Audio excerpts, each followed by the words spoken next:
people have connected so strongly with this movie specifically, but the franchise in general? I think the first one, Alien, Geiger, the artwork, established the genre, and Cameron just took it to a whole other level. And reinvented a whole new genre. I think it's Ridley Scott and Jim Cameron both. That's my 2 cents.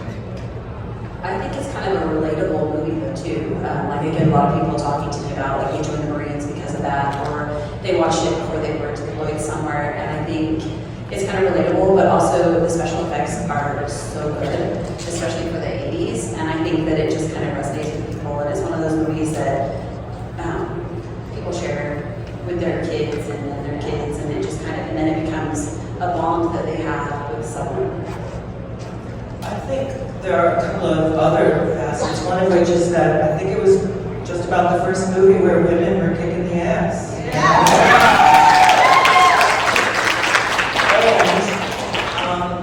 it was the last movie where everything you see on the screen existed in real life. You know, all of the encrusted walls the aliens emerged from, that was all physically there on the set. You open a drawer in the operations lab, and there's a shopping list from the PX on the colony. I mean, it's unbelievable what that art department did. And it looks real, and we were real, and that holds true through the generations, well past the CGI. Another one, and also the film was a relationship between mothers and daughters. It was in there, you know, that's including the Queen and all of her children as well. And that was sort of a theme through it. And the other thing that was interesting is something people asked me, what's your favorite scene? I've always enjoyed the waking up, the breakfast, getting together. And there was so much time was spent, unusual time was spent with all of us and no action, but building a relationship, and we really got to know these people and all their, so when they finally, you know, died, and then, you were with them, and it really meant something to the audience. I mean, I think that, you know, the biggest that in the consciousness of the world where you're thinking 2001, where everything was clean and antiseptic and stuff, and then we have Aliens, where you have a junkie in space, where you have Kodos burping and farting, and Harry Dean Stanton is an astronaut, which is so weird, and then, you know, it's just, that's fantastic, but it's weird. And then he adds, to this one, he adds the element of a child and the family aspect to it.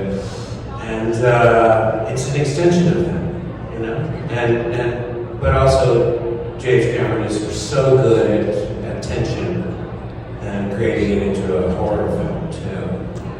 You know, and that, he achieved that on the highest level.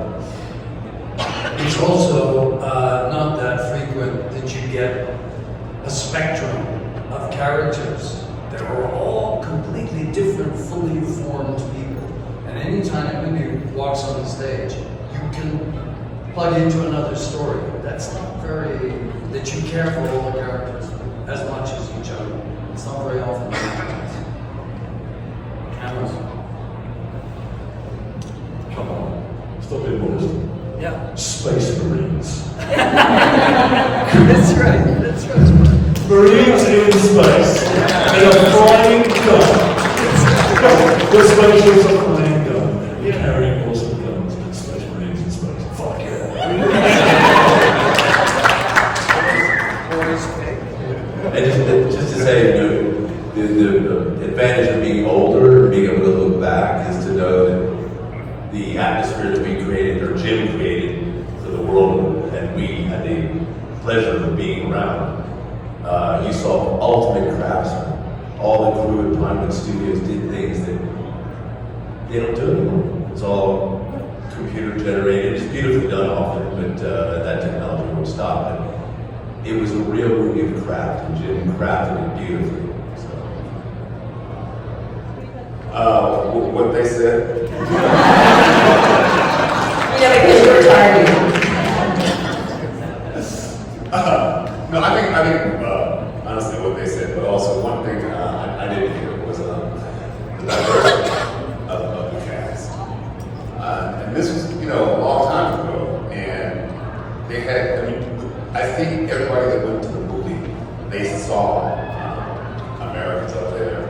they saw relationships and it was like the United Nations. And even I mean, who knows if Vasquez is gay or straight or what, you know? But it was just like it had everything in that movie, and so I think that the casting of it was part of it, really. The Jewish Spunkmeyer.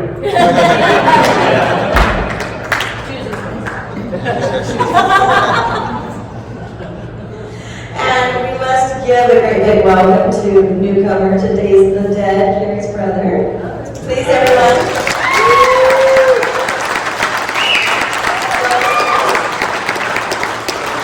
I appreciate that you're here and how much like working together.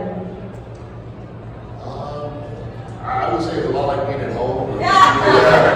She was able to hit me with a doll and not get in trouble. So I think from her aspect, it was pretty good for me.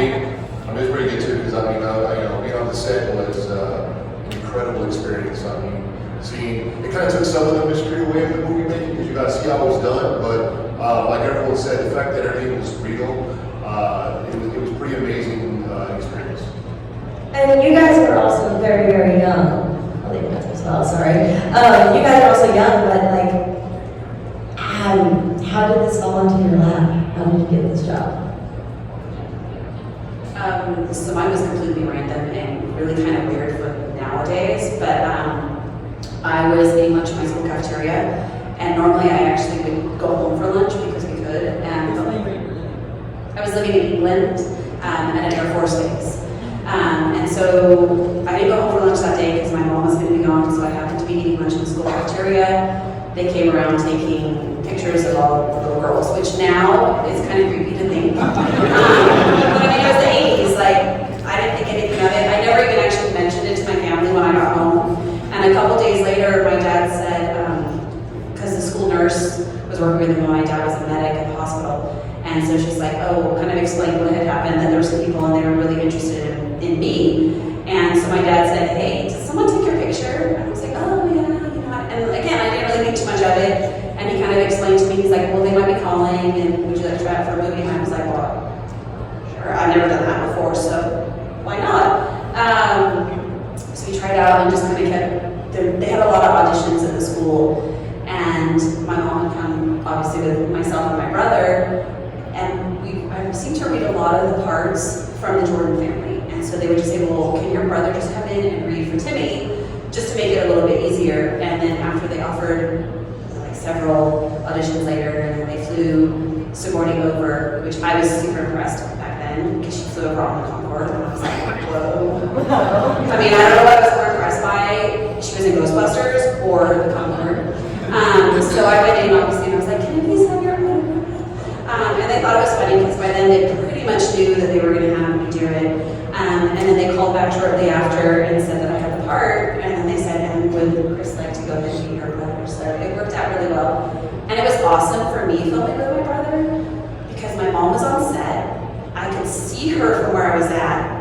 And I was being told to hit my brother as hard as I could. She couldn't get out of me. And I was being paid for it. I mean, what more could a little girl ask for, right? And so this fell into your lap. Did you have any interest in acting, both of you, before this happened? No? Not before. Right. No, yeah, I mean, it happened. It was an amazing experience. It's something I contemplated doing when I was younger, but my heart was always, I wanted to be a teacher, so I decided to go, yeah, since I was a little girl, so. Much wiser choice. What? Much wiser choice of profession.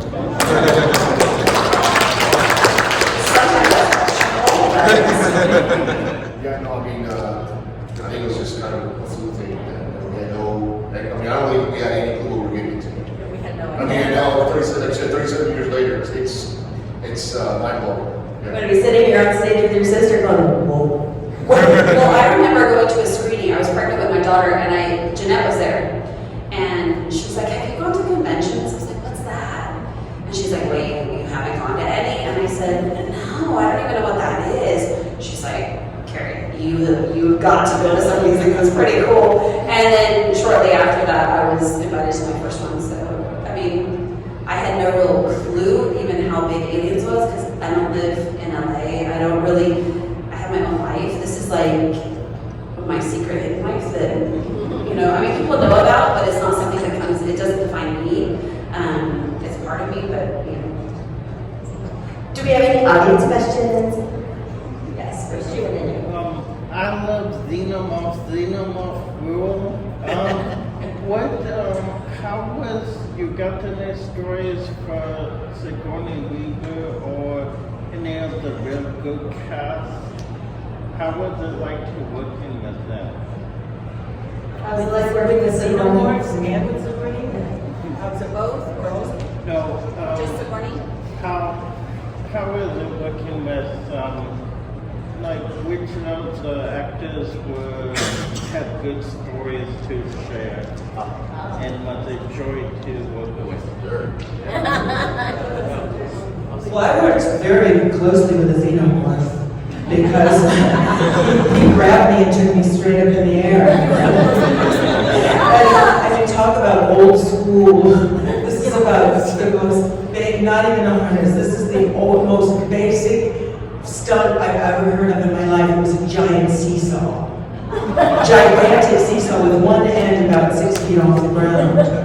And my blocking instructions were to land, mind you, I'm carrying a live flamethrower with me. Ricco knows all about it intimately. And I had to land on the bottom of the seesaw immediately after the stuntman lands behind me and grabs me. And at that time, crew members start pulling down on the high end of the seesaw very quickly. So we're on one level and the angle changes immediately. At that time, I'm being grabbed, my angle is changing, and I have to lower my flamethrower, live flamethrower, and fire it. And about the first 3 or 4 times I fell off. And I was terrified because tick, time is really money on this set because they ran a tight budget and I was really frightened and I had to make it work. And people say, were you frightened when you were grabbed by the alien? And I say, the stuntman is like cracking jokes in my ear. No, I wasn't frightened of him. I was frightened of him. And I wanted to do the second half of the stunt, which was the going up. That's when you would get the harness and you go straight up in the air. I really wanted to do that. And then they didn't have the insurance for it, so it was a stunt woman. Much smaller than I am, actually, but they only shoot her from underneath, and then I went in and did the scream. So, like, a lot of people always think like the Xenomorph maybe scared me a little bit when we were in the water. But what people don't know is so the first assistant director was worried that the water would get too cold for me, so they actually paid someone to stay overnight to make sure it stayed warm. But the problem he had is it was actually too warm. And so I was really excited about doing that scene, but not for all the obvious. You know how like they give you like those like foil blankets? I was super excited to get a foil blanket afterwards. So the alien and I were in there, but it would get so hot and I would get really flushed. So on the side there were bars. So often there's a picture of me somewhere and the alien and I are sitting next to each other. He's got his head off and we're both drinking a cup of tea, like kicking our feet and doing all that kind of fun stuff. So like that stuff would happen and then you gotta get in there and be scared of them, but it's like your friend who you were just like, I mean, I think at one point we were like holding onto the side and pretending like we were swimming and that.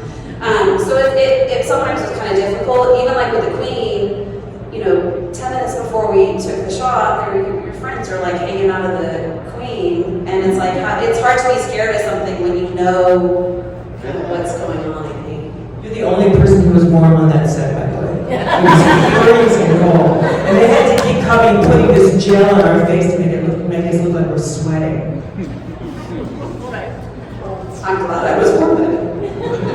Well, the scene with when we first deployed on the planet where it's pouring with rain, talking about the space blankets, the silver blankets, it was really hideously cold. And we did take after take after, the words were like, cue rain, and it starts pouring on you, and then cue wind, and these giant things start. And you have to run and do your business and stuff. And then in between takes, we were like, And they came and they wrapped us in those space blankets, and I called it the day of the giant baked potatoes. I got to use that blanket twice, I'd like to say, because I used it in the med lab as well. So. And the one right next to you, yeah. I had a couple things, and like was said before, you know, the characters are so unique between everyone. You know, I can see photos of the cast and the characters, and I'm just like, yeah, I know exactly those people. You know, and that part was such a great experience for me. And then I have something for Ricco. One of my favorite quotes, and I still quote it to this day, is, "Guess she didn't like the cornbread either." But my main question was, for you guys, what were some of your favorite moments or experiences with Bill Paxton? Unfortunately, he's not with us anymore. No crying until the end, guys. Right? Bill Paxton and I did a couple movies together. We did another movie called Still Straight. No, Bill was interesting because Bill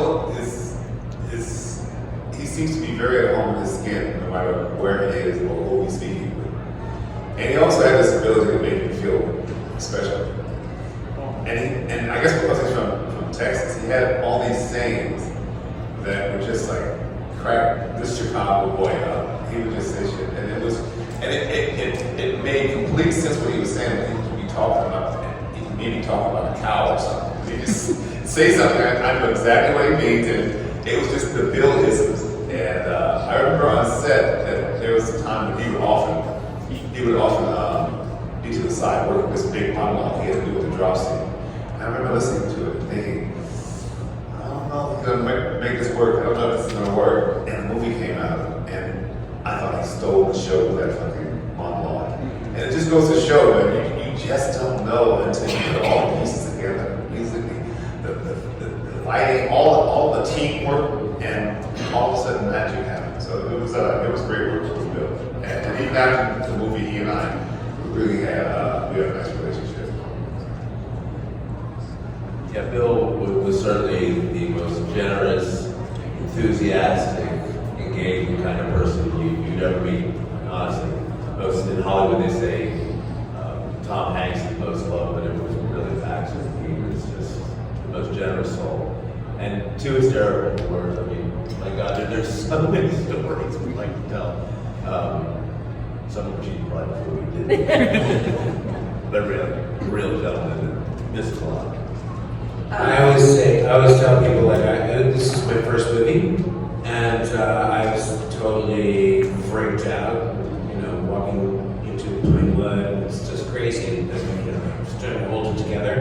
So I get to the first thing I ever did was the cafeteria scene, and from a distance, I'm walking to it, and I'm freaked out, and Bill Paxton goes, "Hey everybody, Danny Kash is in the house!" I was like, "You are the greatest person I've ever met." I've never met him before. And I always remember that. I think it's the greatest gesture for him to do that. And I think maybe so comfortable with the whole thing. I have like kind of a different side. So Bill Paxton was more like my big brother on the set. And because he was on the set a lot longer than some other people. So I was trying to think of a nice way to say that. I'm sorry, but you know, I was sad when everyone started leaving because Sigourney and I used to joke and say we were the orphans nobody wanted because like everybody was leaving and we're like, well, we're still here. But so he was like a big brother to me, and on set I had a table, and at the table I had like art supplies and different kinds of things, and like at Christmas time I was upset because nobody decorated, so I made a paper chain and like all these different things. But Bill Paxton would come over and sit with me, and he would color, and he would play with the clay with me, and he would make a paper chain with me. It was just kind of like the big brother, you know, and like kind of taking care of me and everything. And even as we got older, obviously it's been a long time since I had seen him, and we went to Calgary. We had a big reunion there, and someone said, "Oh, Bill Paxton's here," and so I ran over to say hi, and I went around the back, and he just kind of like looked at me and smiled and said, "Hi," like kind of thinking, "Why is this person here?" And everyone who was in line obviously realized who we both were. They were taking pictures, and suddenly he like stopped what he was doing. And he looked at me again and he's like, wait, you're Carrie. And I said, I am. And he's like, oh my gosh, guys, this is Carrie. We're like, yeah, I know. And so that was kind of the first time we'd seen each other in a really long time. And then we all went out to a dinner that night, and Bill was telling me, he's like, hey, so you need to call the restaurant, Carrie, and tell them to hold it, because we want them to hold it for after our panel, because they close like right around the time the panel is finished. And I looked at him, I said, you want me to call and ask them to hold it? And he's like, yeah. I go, dude, hi, this is Carrie Henn, can you please hold it? And I'm like, I don't know who you are. Or hi, this is Bill Paxton, can you please hold it? And he's like, okay, I got you. And so he ended up calling, but like, even for me, sometimes I was sitting there, I'm like, oh, this is my buddy Hudson. And I'm like, oh my God, this is Bill Paxton. Like, he's just amazing as an actor. So I kind of had a different experience, I think, probably just because of my age. Working with Billy, the one thing I wanted to say, I did a film with him and Michael called Lords of Discipline. We were all West Point guys together. And we got to know each other, and the quality that Billy had, which is just inherent in who he is this everyman. And that he was always himself, whatever the situation is. But in theater and in movies, I think you get really successful when it becomes ensemble.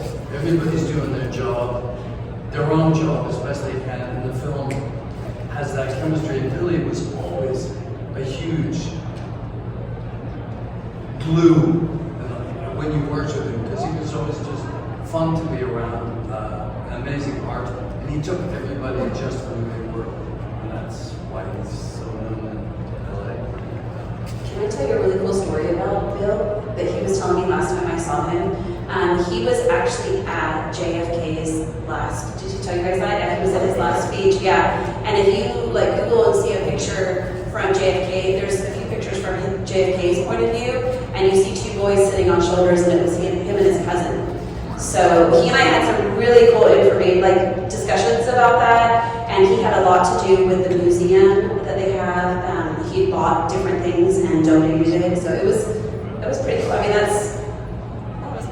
And Bill was an avid modern art collector.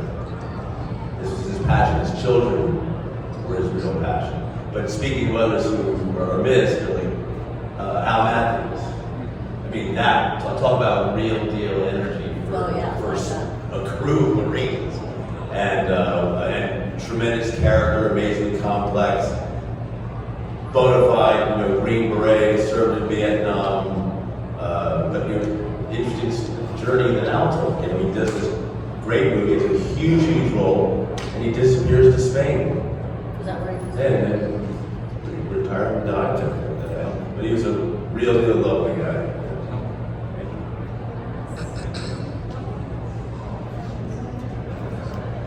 I would just like to say that we often don't talk about Al, and sometimes I wonder if he gets the true credit for what he brought to the film, because Al, as Mark said, was the real deal, and having the real deal around you, it changed all of us.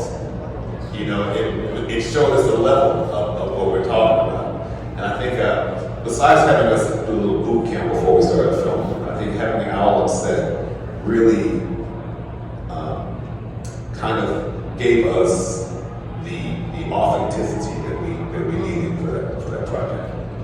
It wasn't only Al, we also had a member of the Royal SAS, as it was one of the stuntmen who had a non-speaking role, because the two British stuntmen who were suited up at part of our number couldn't get the American accent right, so they're non-speaking people, but they were both wonderful people, and they're both no longer with us. But Tip Tipping and Al, between the two of them, just kicked our butts. They spared no quarter. They were mean. They beat us up to do it right, and we're so thankful for it. Trevor Stedman as well. Right. Al never did these cons, but I'm sure this is one story he might have told if he didn't. He was, after he got out of the Army, he was shell-shocked. And it was difficult because sometimes it ended up ruining his marriage, because sometimes he'd wake up in the middle of the night and he'd be choking his wife. crazy stuff. And he said they were going to church, and this was the final straw. And he said they were going to church, and she was dressed up really nicely, and he was dressed, and a truck backfired. And he threw her on the ground and jumped on top of her to try and save her. Because this is the kind of guy that they brought to set for us to look at and see and hear the stories that give us that authenticity of being a real Marine, and some of the after effects of it. So we had a really good relationship. It was definitely like a big brother relationship on set. And because of him, I ended up going into real estate because he told me, if I were you, and I was your age, and I know what I know now, I would take the money from this film, go into the best neighborhood I could find, and buy the biggest property I could find. And that was Big Brother talk on set. I'm gonna direct this over to Ian. So Ian is part of the franchise, but in other segments of it, is a professional monster. And I would love to know what are some of the challenges of getting in prosthetics, makeup, and portraying all these amazing characters that scare us to death? Yeah, thanks. I feel kind of young in terms of franchise history because AVP is only 20 years old this year. Challenges about being a monster. The greatest challenge is realizing that the makeup, the costume, the mask, whatever it is, isn't going to act on its own. It comes from you. Playing a character, playing a monster is the same as playing a human being. It comes from you, so you've got to connect with it. And a lot of the time you really don't know what's going to work, how it's going to work, until you're in it completely. And then it starts to make sense, then you feel it from the inside. I never think of monsters as monsters, they're characters. They have their own existence, they have their own lives that they're living. I never refer to the predator as a monster, he was working for it.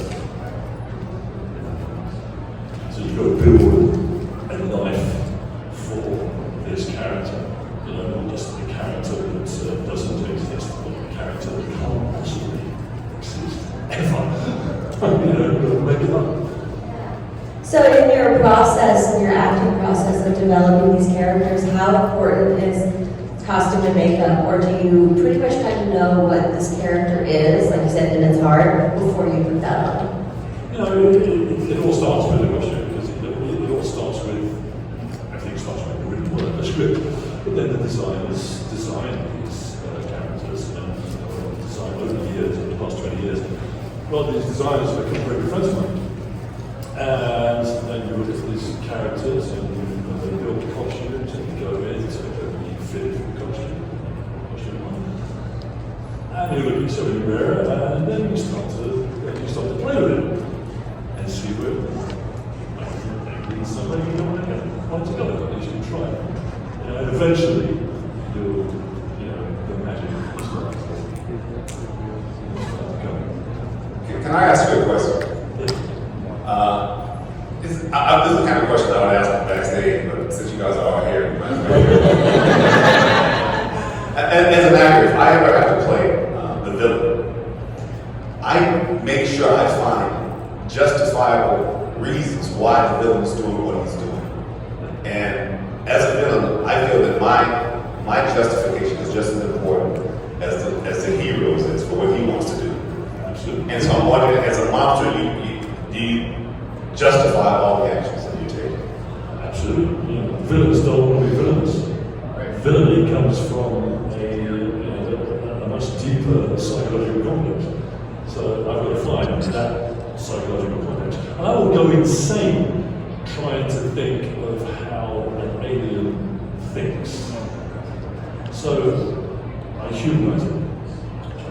I don't make it cute cuddle. I try and anchor it in the human world. The predator, he's carrying weapons. The obvious thing is he's a warrior. So that's what's on the surface. So now I go deeper. Now I go back and try and figure out why he was a lawyer and what kind of life he's lived, the training, the sacrifice, the pain, the suffering, all of these things, and that versus the communism. The fear of losing. Yeah, fear of failure, which ultimately is death. I played this thing on Star Trek Discovery where I had to wear prosthetics for the whole day.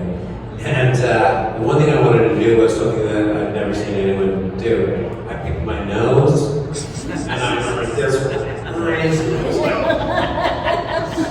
Because I've never seen anyone scratch their skin hair. So that's a good point. Let's go hogging the show. Actually, I'd like to know if you had any dance or movement training, because one thing I noticed about the aliens is they moved in a sinuous way, you know, and that doesn't come out of nothing, usually. Oh, exactly. You know, you take what you've got and you try and build performance from what you know. I'm not going to make a character be a dancer if I don't know dance.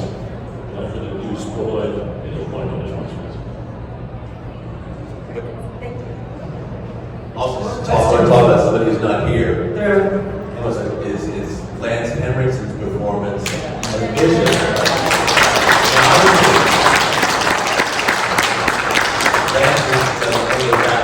Lance is very, very deep. See, and then you believe he was an android. Totally. Extraordinary. I got a few things. Like, I do agree that, like, I think I'm 44 now. But me joining the army, I think was from like movies like Rambo, Aliens, and things like that. Like, there's no doubt that was a big premise of life. By the way, James Cameron co-wrote him Rambo. And can I just say thank you for your service? Thank you. Honestly, like, I think the biggest thing for me is like the art side, the HR Geiger side. Like, did any of you guys have an opportunity of like just kind of giving it a brain, or just like, are you familiar with his artwork prior or after? If you went into the production office, into Jim's office, there were incredible drawings surrounding the room where he took Giger's initial drawings and expanded upon them. Jim is a fabulous draftsman on his own, and it just knocked us sideways. I have to say, I was not familiar with him before. And I can safely say I had no clue who it was at the time. I was just curious, after 37 years of this film being out, what are some of the fondest and favorite memories that you have of each other or of the movie that you can share with us? Well, pretty much every time we see each other, to be honest. We're oddly a tight-knit group, and it's genuine. For all our faults and foibles, still put up with us. Except we not me. Speaking of Paxton, we had a lovely dinner with him at the 30th reunion in Houston at Comic Palooza. It was huge, and we went to dinner with him one night, and then the following night we went to dinner with the cast of The Walking Dead. And at our end of the table, we were next to, we were kind of all spread around, and the guy next to me from The Walking Dead was listening to us speak with each other, and he said, "I am so envious of you." And I said, "Why?" He said, "All of you have such a cohesiveness, and such, you have so much to talk about. You're all doing other things, you're interested in other things, and your conversations are so incredible. And I'm really tired of going out with 40-year-old guys who are chasing skirts and getting drunk." Hope I'm not telling tales out of school here, but that's what he said. I have to say, obviously it was the only movie I've ever been in, and I assumed that this was kind of the relationship that you always had on set. Like, I didn't realize that it was not normal, and then, maybe normal isn't my right word, but then someone was talking to me once, and I said, "Wait, I think it was actually Sporty and I were talking." She's like, "No, this isn't how it normally is on set. It's like you get close to people, but not usually everyone." And I think that could be part of why aliens too. Like, we genuinely like each other, you know, like it's, whenever I look and I see him coming to a con and there's a lot of us, I'm like, yes, all right, cool, lots of people to talk to. And I mean, like, Cynthia, I send her a Christmas card every year, you know, Ricco always asks me about my kids. I mean, like, we genuinely care about each and every one up here, and it's not fake what you see on there, like, I mean, it's like a family reunion. I also think that part of it is because of you guys. Because we've done a lot of films, all of us have done a lot of films, but you give us a reason to come back. Somebody do that. But you give us the reason to come and gather a number of times a year and have the opportunity. I've had the opportunity to watch Carrie's children grow up. You know, that's how long it's been. And Mark and I are like two brothers who always give each other shit and talk shit about each other. You know, it is really the family element that's happened in both of these years. And it started off with the film. It started off with them giving us boot camp before we ever got in front of the camera, so we could get to know each other enough so that when we are on set and we started, like there are times when you can go off script, you can start just improvising. And Jim will give you a certain amount of leverage to just go off script and do what you want to do. But if it didn't work, he let you know. Get back to the script. But when you do each other enough where we can actually, at that breakfast scene, when we get out of the hypersleep chambers and we go to breakfast, that scene with the knife and all that, most of it was written, but there were really choice moments that were just improv on the spot, and someone would reply, and if it worked, James would keep it in, and we would keep it in, and I think it helped make that scene so real because it was us. Hey, I've read stories a lot of times about after the films wrap up, that sometimes the cast gets to take like props home, things like that that were used in the film. I just wondered if any of you were lucky enough to do that, and subsequently, if any of you managed to take home a pulse rifle and want to part with that, come get me up after the show and I'll order to my house and get you top off. Well, I have the saddest story of all. I was given my vest, my hat, my gloves, my bones, the bus that they made the death appliance on. And this is a life lesson. Divorce will lose you all that. Yeah, so. Ricco has a sad story about that too. But in truth, none of this. Hey, don't tell that story because they just got married this weekend. They got married.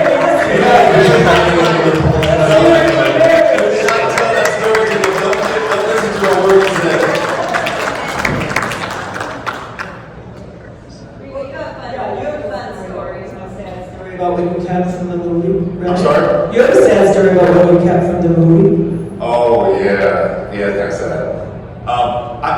It was a few years after the movie had finished, and a fan had written me a letter asking for a signature.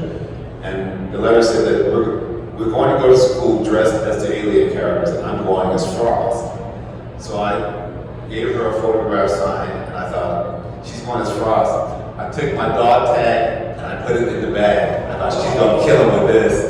And so that's what my dog, that's the only thing I took. I took my little dog tag and the script. But yeah, I gave that away to a friend. Right after Ricco told us that story, I read an article in the paper about somebody who sold some minute thing from a movie for like $1 million. I didn't send it to Ricco. But understand, you're back at the beginning of the film, keeping all your stuff, and it wasn't even a thing, it wasn't even our consciousness. Well, I asked for things. So I was like, can I have Casey? Can I have, like, I would ask if I could have things. And James Crone would always say, no, we might need that again. No, we might need that. And I was so sad. So, you know when they find me in my nest and I pulled out, they pull out like the picture I got the second grade citizenship award, the dress I'm wearing in there, I was allowed to keep. So I was like, okay, cool. And I have, I think, just about every call sheet that I ever had, and I have 2 scripts, one that I signed then, and then one that I signed now. So I told my children to wait till I die, and then wait a little bit, and then sell it. You have to be very lucky these days to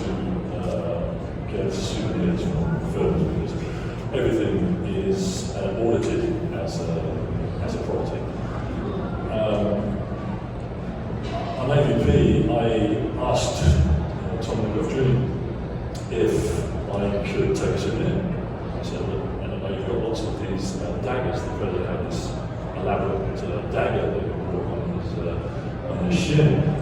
And I said, well, you've got lots of these. Would you mind if I took them home as a souvenir? And he said, we'd love to present you one of these as a souvenir.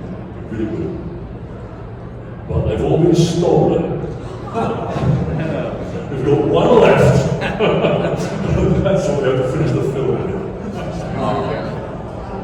I got someone. I did a film called Caruso. Aiden Quinn was the star, and we went to Africa to shoot this film. And I played an African warrior who was being sacrificed to the gods. So basically, they had me look like I'm the badass, and then cut my head off. And they put the plaster and they made the bust of my head, and then afterwards, they would cut, they would stop filming, and then they would drop his head, and then put blood all around it, and it was amazing. It was so realistic looking. And after the film was over with, they asked if I would like to have that, and I said, "Oh hell no!" I mean, when you see yourself dead, you see yourself dead. It's a creepy ass thing. I wanted to go back one day, thing of this fondest memory. I'll speak as an actor now. It's always the deepest fondness or passion an actor can have is to be proud of the work that they're doing. And to be proud of that, you have to admire all the other work that's going on around you and the coherence and joy of being in a group of people doing their best on, best script, best crew, best actors, best lighting, best this. It's like being on the Olympic team. That I'm most proud of, and in a way as an actor, I'm fondest that we've done this together and made this work of art.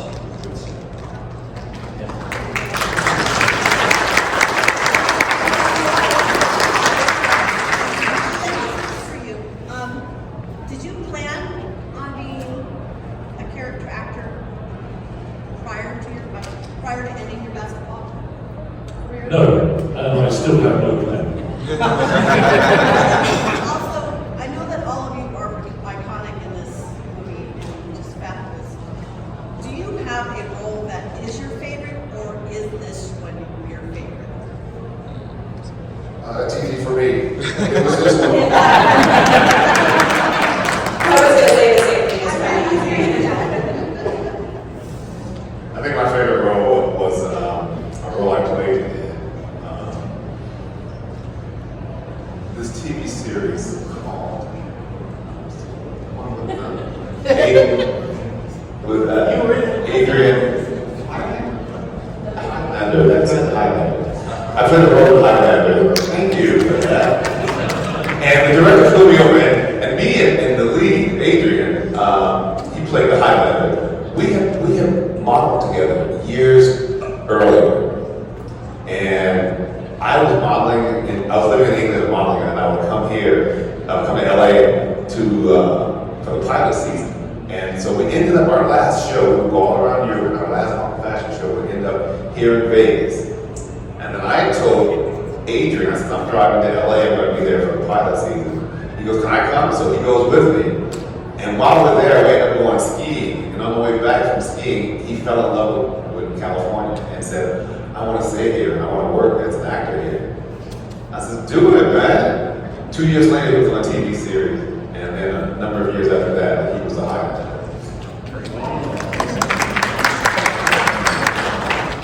I don't know, Vasquez was, I guess, my favorite. What's your favorite, Mark? Favorite role that you ever played? It's hard to say, but to be honest, the character in Supernatural, Alistair, he was all insurance salesman, but I was Ricco. Okay, I know we didn't get to everybody, but please visit them at their tables and ask your questions. I got one more round for you guys. I would love to know something that happened on a set, any set, that taught you something important. I'll start this one. I think some of you have heard this story, but during the making of Aliens, we were working long hours and the budget was tight, and I think some of the crew thought they weren't getting paid the right overdrive or overtime fee. And I think a few people got fired for talking about it. And Sigourney heard about this and she had a conversation, and I think that they came to some type of understanding where they, moving forward, they would pay them their double time for overtime, and they would hire some of the people they had fired. And it was Sigourney speaking up for the crew, the star of the show. And I'm looking at this from a young actor's point of view, and you see how the star has a certain amount of leverage and how to use it, and that it wasn't used for herself, it was used for the better good of everybody. And when that crew came back to work, they put their heart and soul into their work. And I think that's one of the things that makes this film special, because it is a team effort. And we do our part, lighting does their part, makeup does their part, and the crew does their part. And when everybody's doing their best, as Bill said, I think often good things happen.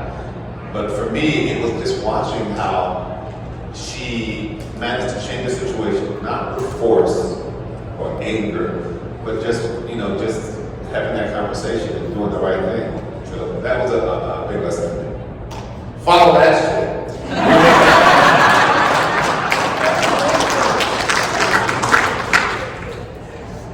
Yours would be really interesting because you didn't continue that. But yes, did you learn anything that helped you in life? I think probably I did learn lessons at the time, but some of them kind of looking back. But definitely, like at the time, there was, again, no offense to anybody, but like the girls, we were pretty awesome. And as a kid, like I kicked booty. And I would say Vasquez obviously was pretty awesome, and Sigourney. And for me, it was kind of like, wow, girls, we can kind of do whatever we want to do. I'm gonna channel my inner Spice Girls, but I feel like we were like the first like girl power, you know what I mean? Like I felt like that really kind of resonated with me, and I always knew that I could do whatever I wanted to do. I was lucky my parents were amazing and always were like, whatever you want to do, we'll support you. But like I wasn't scared to be in a movie. I wasn't scared to, do whatever it was that I was doing, because I knew that anything boys can do, girls can do that. I learned how to get things done through a devious way because we had a masseuse on set because we were pretty beat up, and especially Sigourney, she's 6 feet tall, she's running around up and down ramps carrying a 9-year-old child, and she was getting back problems. And after they finally, like way deep into the schedule, they finally made her a fake girl to carry around. That was later. But I knew she had back problems, and we all took advantage of the masseuse when we could. And I heard an assistant say that they were going to let the masseuse go for budget reasons. So I sneaked up to Sigourney's assistant and I dropped a gun. And lo and behold, he got the masseuse. If I had said anything about it myself, Okay, so life lessons. Don't give away your props. It's the saying in the film, like you never want to act with children or animals. Right? Well, we have something to add to that. Don't act with guns. Because Jeanette and I, they're strapped to you with duct tape, and that Jim Cameron, almighty general, refused to let you dismantle the gun in order to, so you could run around like Bill Paxton, Bill Hope, and Ricco Ross and having a great time. And the one thing it did is it cemented a really good friendship. Yeah, it did. And we also learned that masseuse who was there, and we were the ones who needed it most, never ever got a massage. So you learn that sometimes those who need it the most don't get it. Attached to the hip. Your friends. I would say one thing I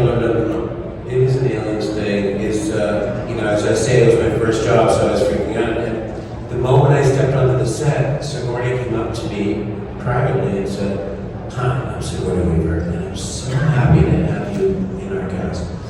And I thought from that moment, I really learned a lot from that, because I went, from now on, I'm doing, if I'm in a bigger position, I'm going to do that every damn actor that comes out.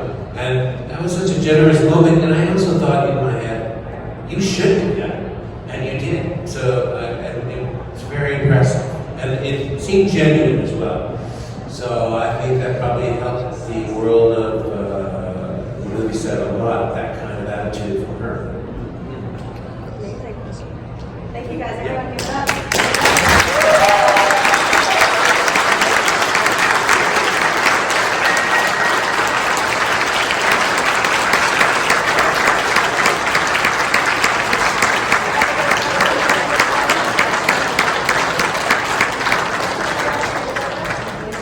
You guys have to know that the applause you gave us coming in today was the most we've ever had. Thank you.